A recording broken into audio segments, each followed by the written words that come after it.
Ever wonder how to plan your garden to give you beautiful, dynamic interest all year long?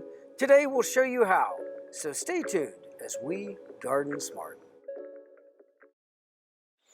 These moments of beauty and relaxation are brought to you by Proven Winners Flowering Shrubs. Our goal is to leave you free to just enjoy your garden. Proven Winners Flowering Shrubs can be found at local garden centers across the country. Power Planter's garden drill augers are designed to help you tackle the digging jobs in your garden or yard. Dig through hard soil to assist in planting trees, shrubs, and annuals. Power Planter's heavy-duty augers, made for professional landscapers and home gardeners alike. DRAM has been providing gardeners with professional equipment for over 80 years. DRAM products feature 9 water patterns and are designed to nurture your plants with a shower of rain. DRAM for lawn and garden, available at garden centers near you.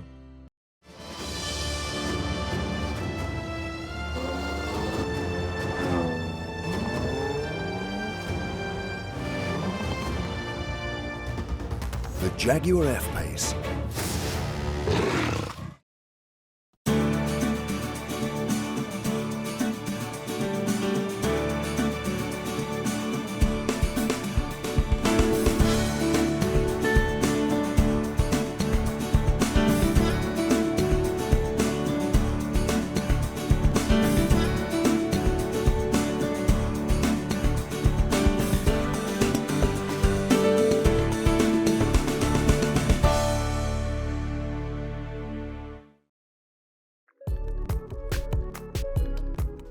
With a little bit of thought and planning, we can design a garden that is beautiful all year long. Today we're joined by Natalie Carmalee to explore a host of new plants that help us achieve just that. Natalie's rooted in horticulture, having worked in the family floral business until college, where she earned her degree in fine and theatrical arts. Now, an avid gardener and writer, Natalie delights in sharing her expertise and enthusiasm about the art of gardening using Proven Winners Color Choice Flowering Shrubs. She put together a great collection of plants for us to consider for extending the season in any garden.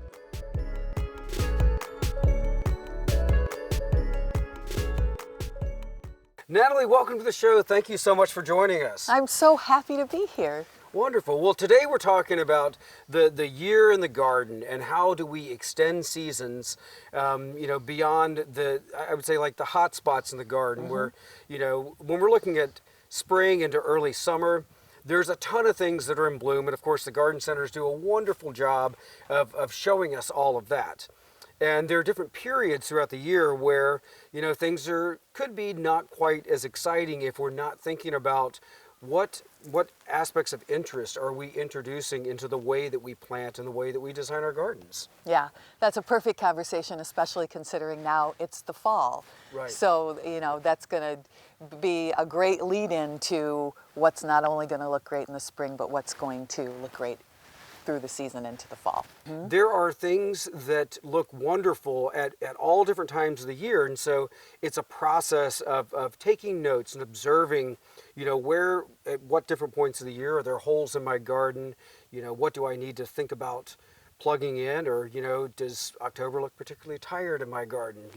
Well, there's solutions for that. Right. We like to call that companion planting. Right. What companions can we put with the things we really love, like the roses in our garden, that are going to not only look great when the roses are in bloom, but buoy them up when they're not in bloom and provide interest in those spots. I love just the availability of new plants, just the way that horticulture is expanding to fill all of these needs. And of course, plant breeders are working super hard to come up with plants that bloom multiple times, in the season.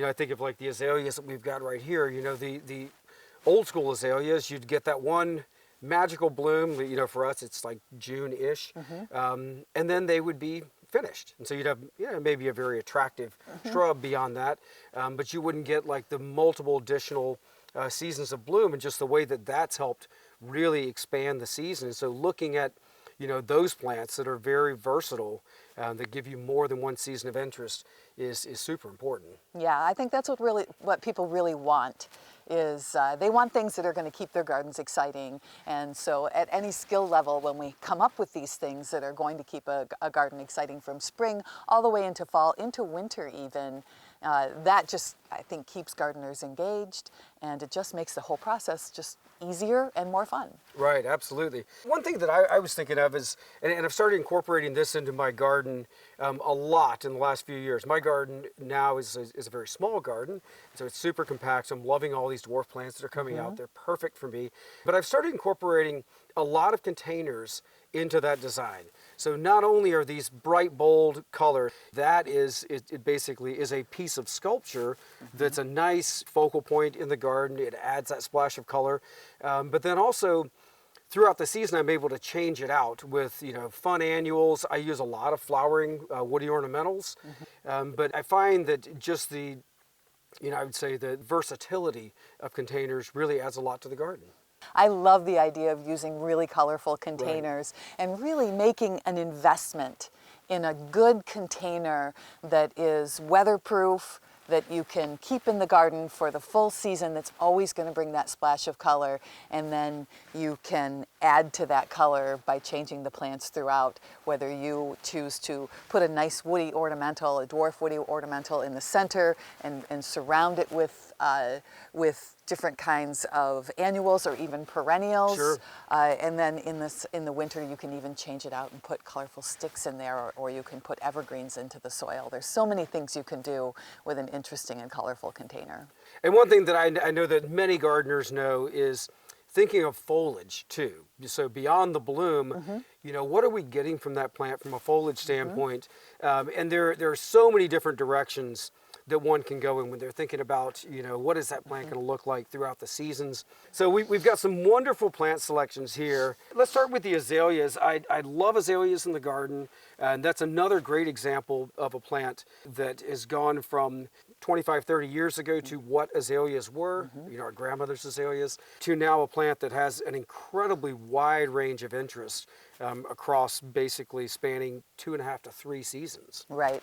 Reblooming azaleas are now really the benchmark of what people are looking for when it comes to putting an azalea in their garden. And because they're a broadleaf evergreen, you get that nice green deep foliage all season long. But an azalea that's going to bloom in the spring and then bloom again in the fall. We've actually introduced a new line of azaleas that not only do that, but they're a nice small size as well. So not everybody has room for your conventionally sized azaleas. So we've introduced a whole new line that have super bright colors, flowers, nice dense habit, and a smaller size to fit a lot of different gardens or even a container. Right, absolutely. Yeah, and they do wonderfully in containers too. I've got one that's been in a container now for 7, 8 years. It's mostly ignored, and it doesn't seem to mind. You got this beautiful Spirea in front of us. I love this plant. It starts off bright chartreuse, and then you get all of these different aspects of that plant that you get to enjoy that extend well beyond what's happening with the bloom. Yeah, I spend a lot of time convincing gardeners to put Spirea in their gardens because they feel like Spirea is just a landscaping plant, but it's such an interesting foliage plant with the coloration as it changes throughout the season. It's a great example of how foliage can really support a garden with its changing looks. These two Spireas are from our double play series of Spirea, and what's interesting about these Spireas is they're both a sterile variety, which means they don't produce any seed. Right. So, it's going to produce a seed head, but it's not going to have any seed in it. So in the instance of like this double play doozy Spirea, it's going to bloom these beautiful dark red blooms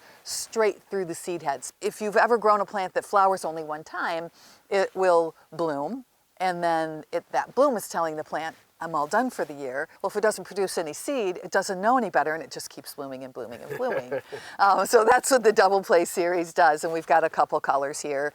This is Double Play Doozy, which really is our best rebloomer.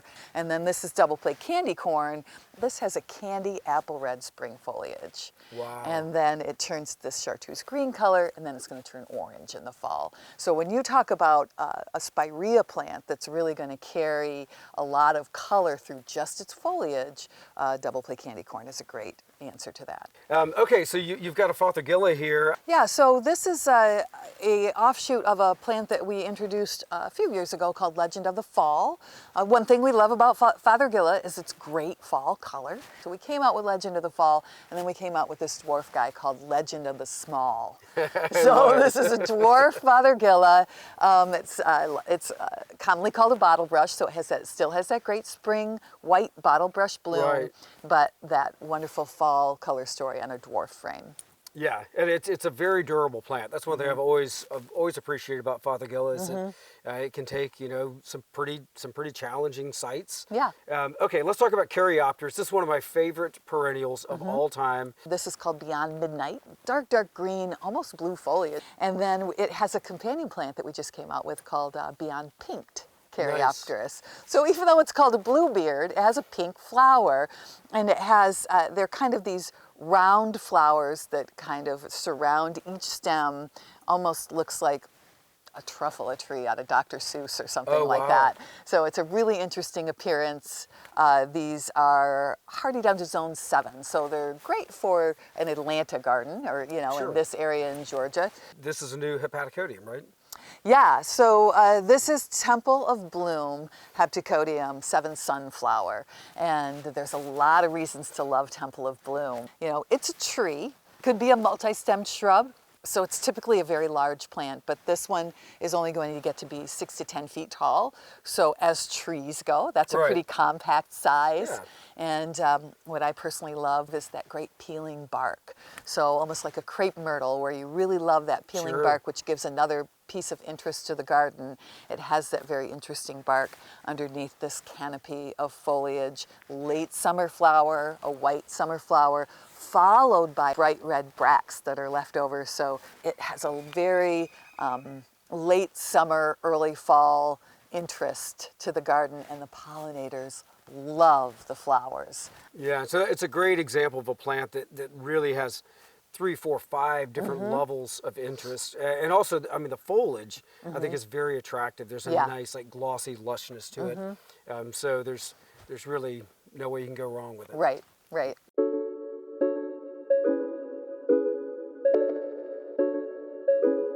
Natalie, I love hydrangeas. They are the queens of the garden. I have tons of them, and it's definitely a space that is ever evolving with so many new exciting cultivars coming out every single year. You've got some wonderful examples of those that are really great at extending that late summer into early fall season. So let's talk us through these.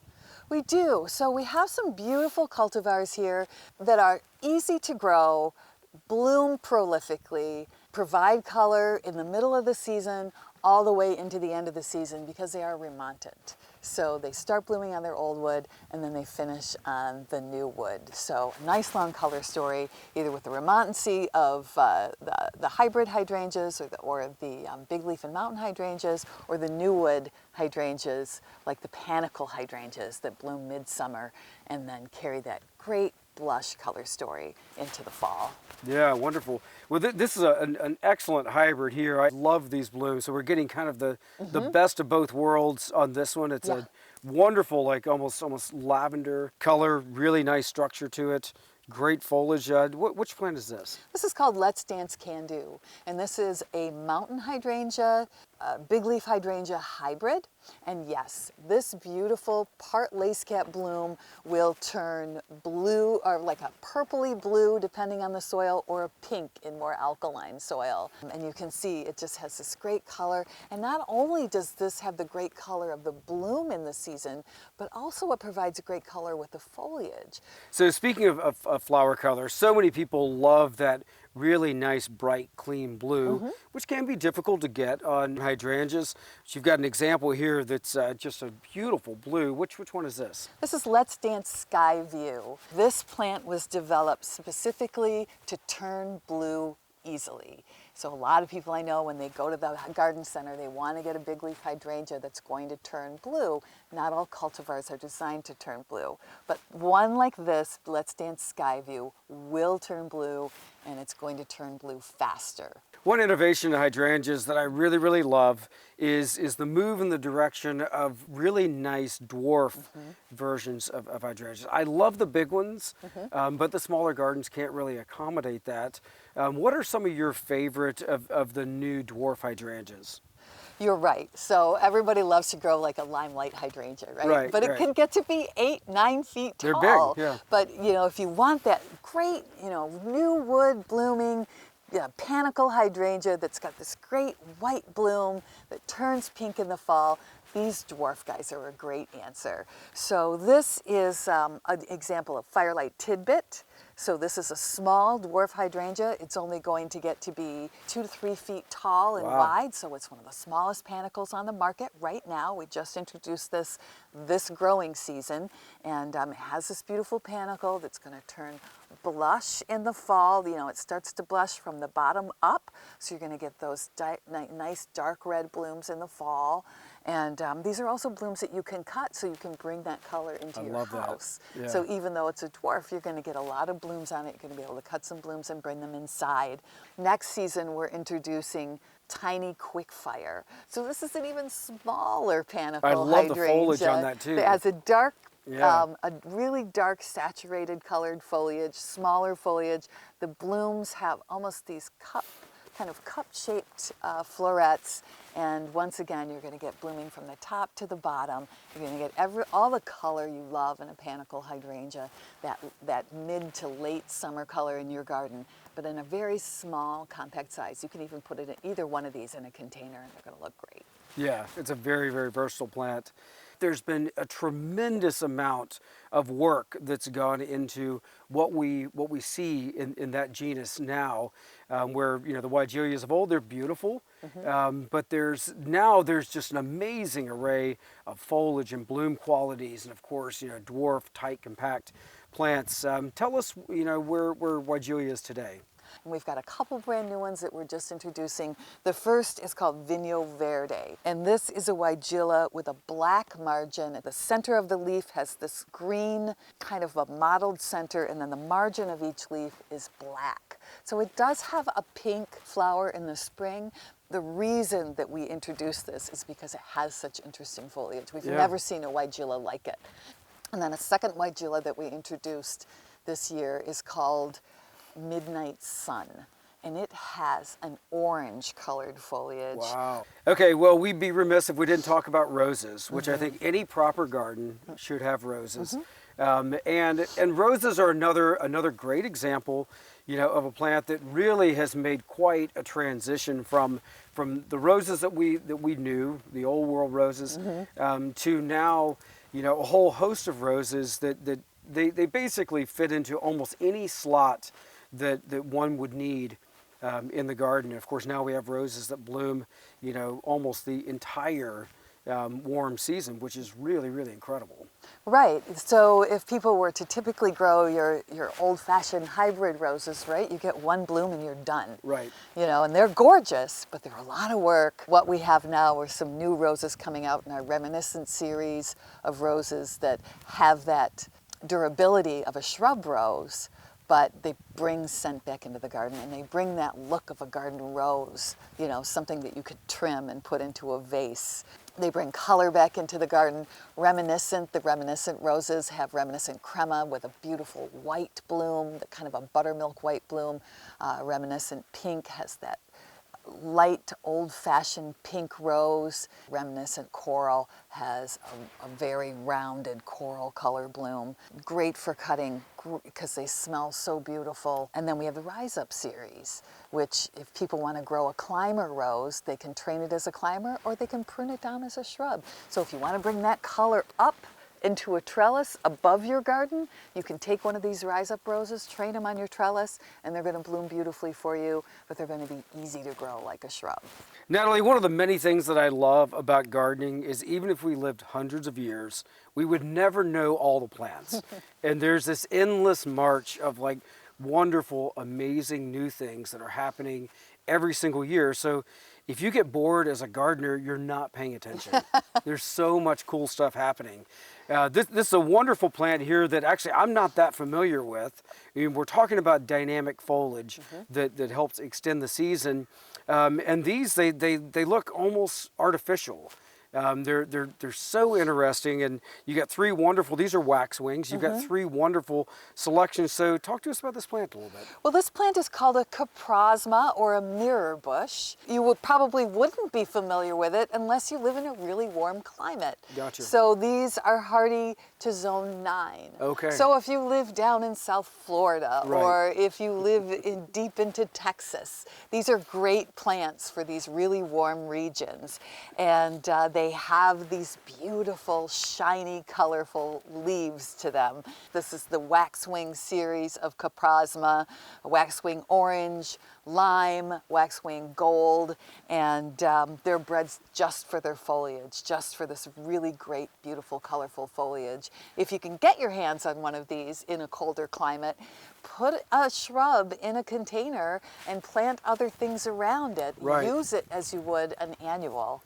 I love crepe myrtle, and that's another example of a plant that has really come a long way. Things like this center stage series of crepe myrtle have that deep, dark purple, I mean, almost black foliage. Right. Which when you have these bright flowers, like on center stage pink or center stage coral, juxtaposed against that black foliage, it really makes a striking statement in the garden. I want to talk about this blueberry. I love when you know, things that we think of in terms of like more of an agricultural or a food crop cross over into the ornamental space. So this plant is skydew gold blueberry, a vaccinium, and it is a blueberry bush, but we introduced it for its foliage because it has this gorgeous chartreuse foliage that starts to turn red in the fall. Well, Natalie, as we wrap up our conversation about all the amazing options that we have as gardeners to extend the season, we can't leave out the whole gymnosperm category, all the conifers. You've got a couple of great examples here. This Carmalee, I love that one, wispy blue foliage. Yeah, I know a lot of people, when they think evergreen, they think all evergreens are green. Right. But you have something like pinpoint blue and gold, Carmalee, that has this blue tinge. So it's got two colors to the foliage, and then it has that beautiful tall pyramidal shape, you know, tall and narrow, adding, you know, not only the color interest all season long, but the visual interest to a garden as well. We could talk new plants literally all year long. I love it. It's so exciting. And this is just a wonderful array of really impressive plants. I've got some great ideas that I'm going to bring home to my own garden. Thank you so much for sharing the day with us and sharing your knowledge with us. Thanks for having me here. I'm glad to do it.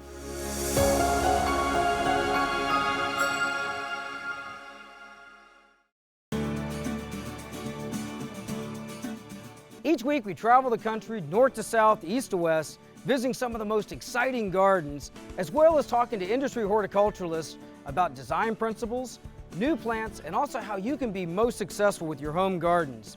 We also love answering your gardening questions, so visit us on the web at GardenSMART.com.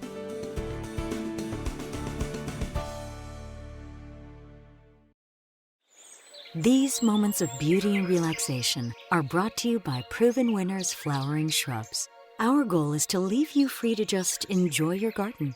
Proven Winners Flowering Shrubs can be found at local garden centers across the country. Power Planters garden drill augers are designed to help you tackle the digging jobs in your garden or yard. Dig through hard soil to assist in planting trees, shrubs, and annuals. Power Planters heavy-duty augers, made for professional landscapers and home gardeners alike. Dram has been providing gardeners with professional equipment for over 80 years. Dram products feature 9 water patterns and are designed to nurture your plants with a shower of rain. Dram for lawn and garden, available at garden centers near you.